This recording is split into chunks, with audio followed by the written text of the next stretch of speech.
Another tight ball game, hard fought.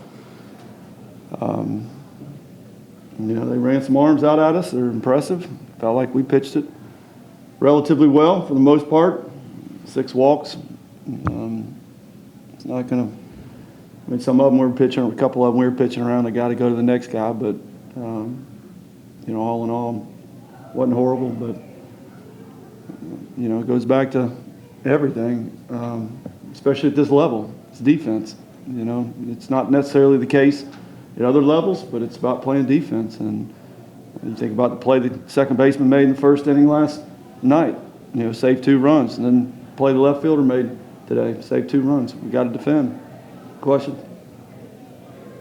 Connor didn't seem to get as many swing and misses today. Was that their game plan, or was that just not being as sharp? He wasn't sharp, and he's got to pitch inside, and he's got to land the changeup, and he couldn't do either of those today, which is uncharacteristic of him.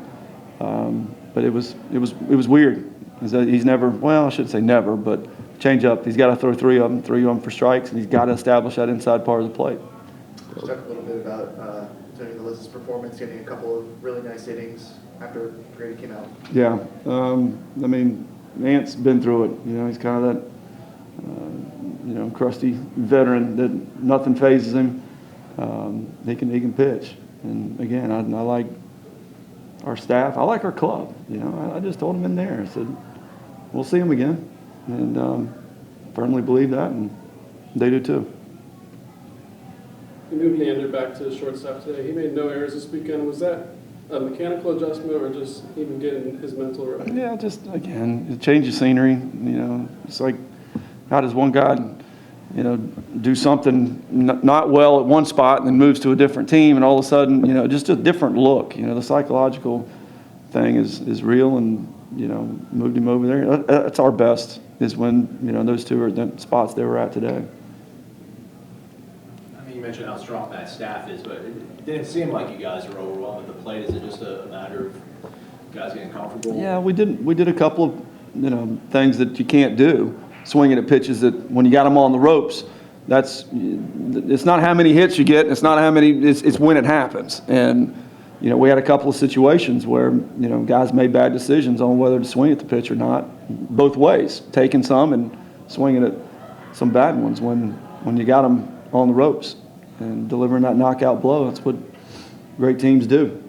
And we'll get there. Elijah's at bat, that home run, just for a kid to be able to go opposite field like that, just a pretty good luxury for you, I imagine. Yeah, and again, I dream of the day in which he's got 150, 200 at-bats under his belt. I think he can be an absolute superstar. And he's a great defender. Yeah, that ball carried on him today, but he does a lot of things, really well. And one swing of the bat, that's why he's going to be in there day after day. Logan's been in a lot of different spots since getting to campus. How impressed were you with his play in the outfield today, and how much of a luxury is that for you guys? He can float to a lot of different spots. He's a much better runner than you think. He takes great angles and jumps on the balls in the outfield, and being a former pitcher, he's got a very good arm. So we're again tinkering with a lot of things. I'm not sure exactly what we're going to do in that situation. Will it be Jack on Tuesday, or you're not sure? Go to the training room, see we'll figure it out. Simmons, we didn't use him, got him up. He was hot when Kirkland was in the game. We'll figure it out. So to answer your question, I don't know.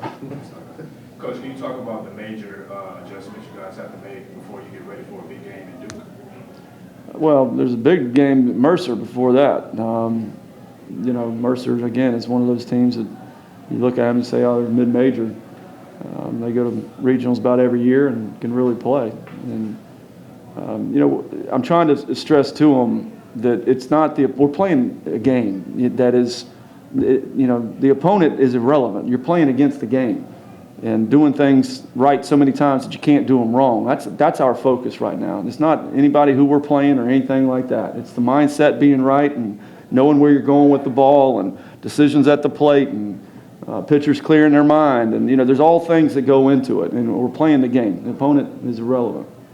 You've talked about Reese being out on his front foot. Was that swing where the ball to left field, is that the swing you want to see from him Yeah. consistently? Yeah, when you get on that front side, if you hit it, it's not going anywhere. There's no leverage in the swing. And, it was kind of ironic that particular time, the wind was weird today, the ball their guy hit, yeah, he caught it pretty good, but, Reese has got some juice the other way, and, the guy went back and made a good play. But, yeah, that's classic Reese Albert there. That's what we're searching for. Anything else for Coach? Okay. Thanks, everybody.